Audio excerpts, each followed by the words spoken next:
Welcome back to Leadership In's Open Exchange. This is our biweekly episode where Geoff and I chit-chat about different topics. I'm Greg McDonald.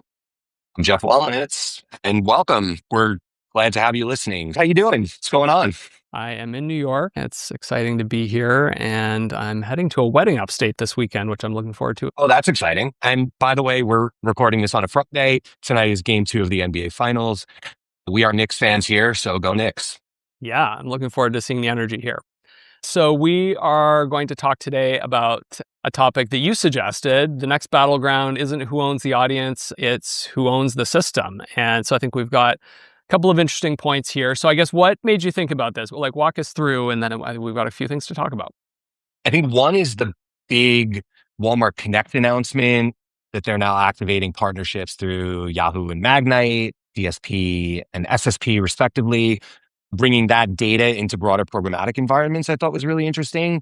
I saw a thing about DoorDash launching their new commerce media capabilities. They now have a clean room partnership with LiveRamp. That's something that popped.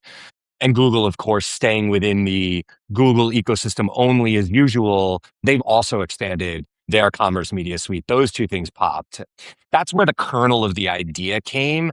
And from there, to start to think through what this stuff actually meant, it seems like the media itself is becoming an afterthought, and the things that surround the media are coming to the forefront, whether that's data, whether it's the actual activation against data segments through curation, whether it's an optimization engine that's either AI driven or forecast driven, whether that is the actual measurement and attribution that sit behind that drive people back into the funnel.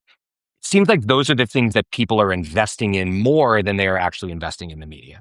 Yeah. And so you brought this up, and I thought it was interesting because it made me think of two announcements that I had seen over the last, one was this past week and one was a little bit earlier, but the one this week was an announcement that People Inc., which is formerly IAC, owned by Barry Diller, put out an offer to buy out the balance of MGM resorts that they don't already own. So that's MGM resorts and casinos effectively. And then kind of a related one is Bending Spoons, who actually did acquire AOL. And Bending Spoons is an Italian-owned company. They own a whole bunch of pretty well-known companies that include Vimeo, Evernote, WeTransfer, Eventbrite, Meetup, and a number of others. Their combination B2C and B2B properties, but they acquired AOL. And when they did that, I was scratching my head going, why would they? And I think the logic in both instances is probably pretty similar. It's about circulating that audience across owned properties and having a portal essentially that you own that can circulate and promote the properties you own, whether those are resorts and casinos or other digital properties. They wouldn't have been the obvious owners once upon a time, but I think to your point of how much is the content king versus the data and the distribution is, I think, coming to the forefront much more. O&O seems to be coming in vogue, but not for the reasons that it used to be in vogue, right? To actually own something.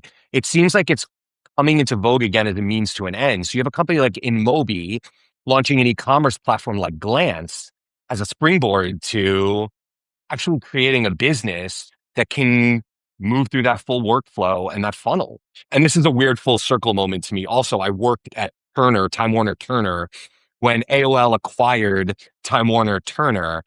And that was front page news on the New York Times in the year 2000. Here we are in 2026, and AOL being acquired by a company called Bending Spoons barely made a blink across the thing. I'll also say I had no idea, literally no idea, that People Inc.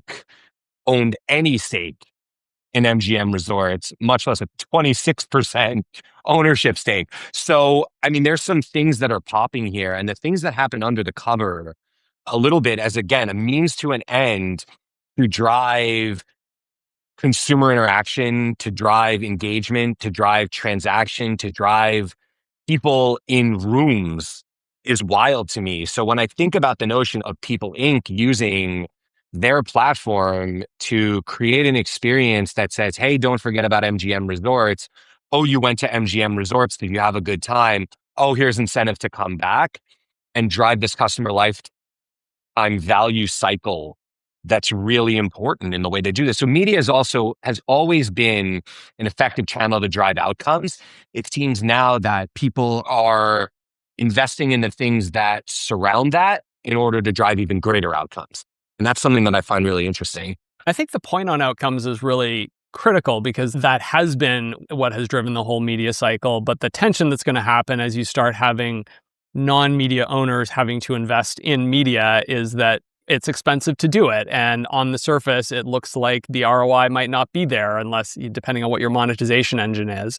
It's going to be very interesting to see what happens over time as you've got a company like Bending Spoons or a company like People in MGM connecting the dots between the quality of the content and the outcome that was ultimately driven from a monetization perspective. There's another piece of interesting connectivity here that's going to need to happen too, which is that a lot of these companies are private equity owned, and those private equity companies are focused highly on very specific financial metrics. So people are going to need to make sure they're investing in technology that will validate the investment that they're going to want PE to make. If you're not demonstrating the right result, or at least being able to speak in a language that translates that upward into a company that's heavily focused on whatever it is, margin, EBITDA, OCF, ARPU, whatever it is, if you can't translate the success of an advertising or media campaign or the attribution of that media campaign to some other outcome that you were looking to drive as part of your broader portfolio, if you can't do that, that investment's not going to come. And that media is going to start to wither, and it's not going to be as effective as you want it to be. And that investment won't be as effective either. But translating those metrics into things that the investors understand, for better or for worse, is an enormous part of this as well, I think. I think you're right. And it's probably a challenge that every CMO is really familiar with as they try to explain what's usually the second largest investment beyond people to their board. So I think it may end up actually doing a service to the whole measurement conversation in a way that hasn't happened in the past in media. So I think that'll be interesting to see.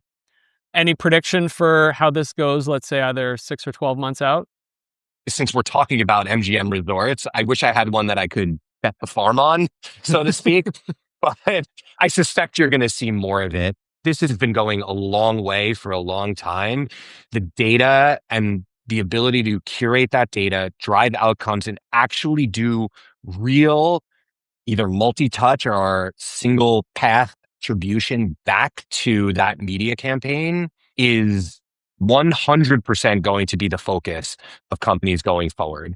And any acquisition, things will stem from their ability to do that or their desire to do that, one or the other. To use a cliche, but I think it's really relevant here, content is king. One of the findings that some PE person's going to have their mind blown over is that better content drives better outcomes, but it's going to take them a while to actually get there and to realize that the investment really does need to be made into it. You're 100% right. Yeah, and I think we're at the right place to call it here. That's it for this week. Thank you for listening to this episode of Leadership In's Open Exchange. Please follow the show on your favorite podcast app. We're also now on YouTube, and you can subscribe to our newsletter at leadershipinpodcast.com. We'll be back next week with another full episode and a guest interview, and thanks again for listening. All right, Nixon 6, let's go.